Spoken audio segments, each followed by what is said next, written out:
ఈ వేసవి కాలం అక్కడక్కడ మామూలుగా మీరు చలివెందులు పెట్టుకునేవాళ్ళు కదా, చలివెందులు పెట్టుకోండి. చాలా వరకు చలివెందులు పెట్టుకొని స్వామీజీ ఫోటో వేసుకొని చేసేవాళ్ళు. ఈ మధ్యకాలంలో కొంచెం నిలిచిపోయింది. మళ్ళీ చేయండి. ఎవరు చేస్తారు? చేతులు ఎత్తండి. చాలా ఆ ఊర్లలో పెట్టుకోండి. ఆ ఊర్లలో పెట్టుకొని పెద్ద కుండ తీసుకొచ్చి పెట్టుకొని కింద ఇసుక పోసి పైన కొంచెం ఆచ్ఛాదన, అంటే ఎండకోకుండా ఎండ రాకుండా చూసుకొని అక్కడ ఎవరైనా నిల్చొని ఆ చల్లగుండే నీళ్లు చెయ్యి పడకూడదు, వేళ్ళు పడుకోకుండా వాళ్ళకి గ్లౌస్ వేసుకొని మీరు అట్లా నీళ్లు మీరు అందిస్తే వెళ్ళినటువంటి వాళ్ళకు కూడా చాలా మంచిది. ఒకప్పుడు మీరు చాలా తీవ్రంగా చేసేవారు. ఇప్పుడు మళ్ళీ చేయాలి. మీరు పల్లెలకు కూడా వెళ్ళి శనివారం ఆదివారం లీవ్ ఉండిన వాళ్ళకి వెళ్ళి చేయండి. అది చూసి ఆ పల్లె వాళ్ళు చేస్తారు. మీరు రావద్దండి, మేమే చూసుకుంటామంటారు. అట్లా మీరంతా చేసి పెట్టండి వాళ్ళకి. వాళ్ళ కుండలు తీసుకుపోయి పెట్టి ఇసుక, చల్లగా ఉండే ఇసుకలో కుండ పెట్టి మంచి నీళ్లు, ఎక్కువ వాటర్ మంచి నీళ్ళని దాంట్లో నింపి ఆ నీళ్ళని వాళ్ళకి కొళాయి పెట్టి లేక ఎట్లనో దాన్ని ముంచుకొని నీళ్లు చేయి పడుకోకుండా ముంచి వాళ్ళందరికీ ఇస్తే చాలా బాగుంటుంది. కొంచెం శక్తి ఉండేవాళ్ళు అప్పాజీ ఫోటో పేరు అంతా వేసింటారు కాబట్టి నీళ్ల మజ్జిగ కూడా ఇవ్వచ్చు.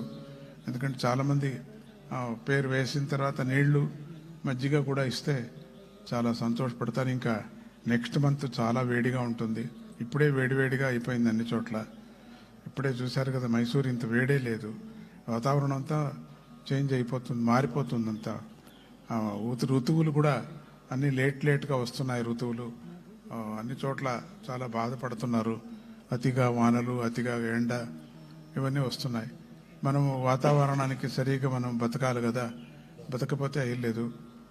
మన జీవనం అటువంటి జీవనం మంది.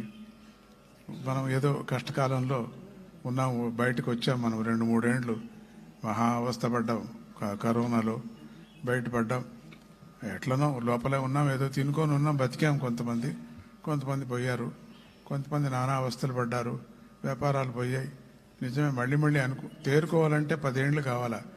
అంత బాధపడ్డాం, అంత లాస్ అయిపోయింది. చాలామందికి వ్యాపారాలన్నీ మునిగిపోయాయి, ఫ్యాక్టరీలన్నీ మూసుకుపోయాయి. సో అటువంటి ప్రకృతి అప్పుడప్పుడు వచ్చింది.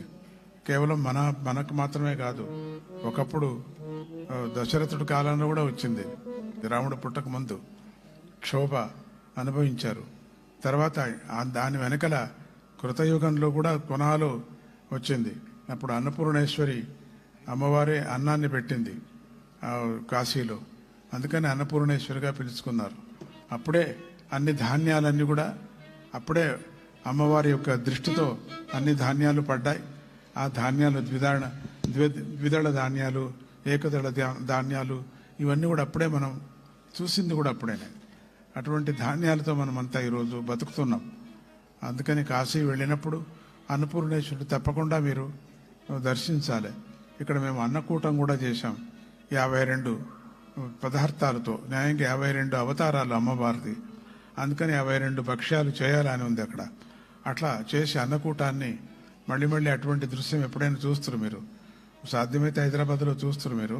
అటువంటి యొక్క అన్నకూటం మనకు అప్పుడప్పుడు చేస్తూ ఉండాలి. అన్నకూటం చేస్తే ప్రపంచానికి చాలా మంచిది. అది ప్రపంచంలో చాలా వరకు క్షామం లేకుండా మనమంతా ఉంటాము. అన్నకూటాన్ని కూడా మనం అప్పుడప్పుడు చేస్తుందాం. కాశీలో చాలా ప్రసిద్ధిగా అన్నకూటం అప్పుడప్పుడు జరుగుతూ ఉంటుంది. అటువంటి అన్నపూర్ణేశ్వరిని మనం స్మరణ చేసుకుంటున్నాం.